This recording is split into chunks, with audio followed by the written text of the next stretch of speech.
Bonjour, bonjour. Vous allez bien? Oui, ça va, merci. Je suis particulièrement de bonne humeur. Je ne sais pas pourquoi. Je ne sais pas. Alors, qu'est-ce que j'ai dit à la dernière séance? Je me souviens, j'avais parlé du fait comment oublier son passé. Pardon. Comment oublier son passé? Et j'y ai beaucoup, beaucoup réfléchi. J'ai pris un peu de recul sur ma situation, sur qui je suis, ce que j'ai traversé, ce que j'ai fait, et cetera. Et je crois qu'aujourd'hui, je m'en rends compte, en fait, finalement, que mon passé, il a plus autant d'emprise, il est plus aussi vivant qu'avant dans mon présent. Il est toujours là, hein, mais je crois que je suis dans une forme d'acceptation et je trouve ça étrange de moi-même que je vous ai demandé, comment oublier son passé. Pourquoi j'ai demandé? À mon avis, je pense que je vous ai demandé ça parce que, je pensais que c'était encore mon passé qui me contrariait et au final, c'était pas mon passé qui me contrariait encore. Je pense que, ben, c'est quand je n'écoute pas mes besoins, mes ressentis, mes sentiments et que, ouais, je m'écoute pas du tout que là, ben, les choses se contrarient pour moi et que je fais allusion à mon passé. Qu'est-ce que je pense de oublier du coup, comment j'ai fait pour oublier mon passé? Mmh, sincèrement, je pense que c'est tout ce que j'ai traversé, de mes 6 ans, parce que c'est l'âge où j'ai mon le souvenir de mon premier trauma, de mes 6 ans à aujourd'hui. Je pense que ça a été tout un chemin et je crois bien que ma première étape, déjà, ça a été d'en parler et j'ai eu la chance de le faire jeune. Genre, j'ai parlé de ce qui m'est arrivé à mes 18-19 ans, ouais 18 ans, 17-18 ans et oui, ma première étape, ça a été de parler à des personnes de confiance, ce qui se passait réellement chez moi.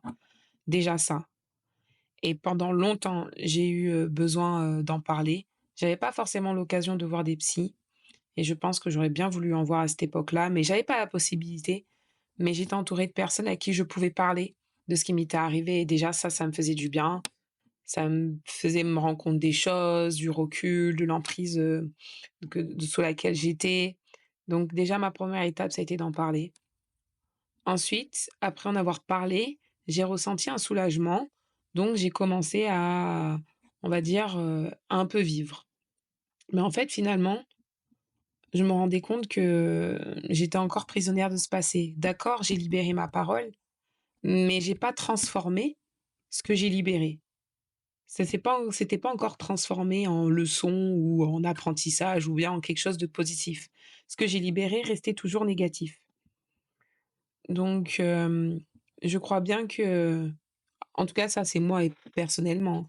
Je pense bien qu'en rencontrant d'autres personnes aussi qui avaient vécu ce que j'ai pu vivre de près ou de loin, ou vous savez, j'ai une théorie, on on vit pas les mêmes choses, on vit pas les mêmes traumas, mais on peut tous vivre les mêmes émotions, la colère, la joie, de la peur, et cetera. Par contre, on les vit pas de la même intensité. Et j'ai pu rencontrer des gens qui étaient dans leur peur, leurs doutes, et cetera, des personnes qui étaient encore sous emprise ou qui sont sorties de d'emprise et je les ai rencontrés et j'avais mes résistances vis-à-vis de certaines personnes parce que ça faisait écho à des choses en moi et en fait, ça a été avec le temps, libérer ma parole, transformer ce que j'ai libéré et à présent, je pense bien être dans l'étape de ce que j'ai libéré, j'en ai transformé, ce que j'ai compris, en fait, c'est la rencontre de ces gens m'a permis d'avoir du recul et du coup, ce que j'en fais aujourd'hui, bah, en fait, je m'en sers et je me rendais pas compte, je pensais que c'était l'éducation que j'avais reçue, tout ça, mais en fait, finalement, non, c'est ce que j'ai créé moi et je crois que je me suis créé ma propre éducation par rapport à ce que j'ai vécu.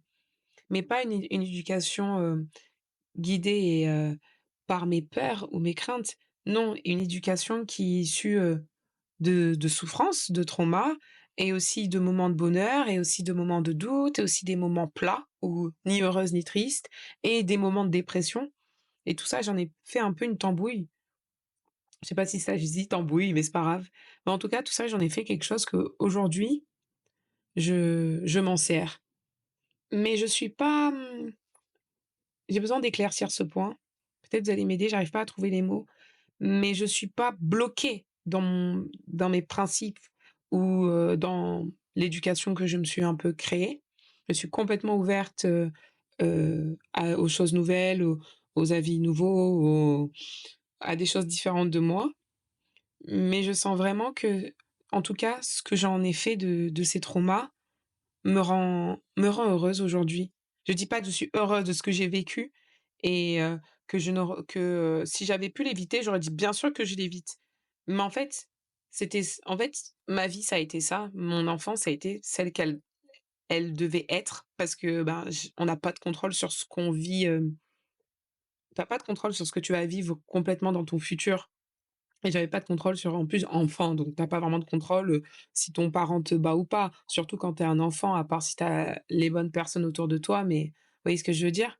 Mais au final, ben oui, aujourd'hui, ce qui m'est arrivé, je pense j'en suis arrivée à l'étape où, juste, ça je pense ça me rend meilleure. Oui, ça me rend meilleure et en même temps, je peux complètement comprendre aussi quand je vois certaines personnes qui ont leur trauma et juste, ben, c'est pas du tout présomptueux quand je dis ça, parce que je suis passée par là. Mais quand ces personnes ne sont juste pas prêtes, en fait, je fais preuve d'une très grande empathie, à chacun son temps et on peut avoir 50, 60, 30, 20 ans. Ben, on peut des fois ne jamais dépasser un stade ou autre. Voilà, après, pour tout vous dire, là, j'en parle facilement, simplement, mais en vérité, j'ai traversé de très grandes périodes de dépression, de très, très grandes périodes de dépression. J'ai même déjà pensé au pire et ça a absolument pas été un long fleuve tranquille.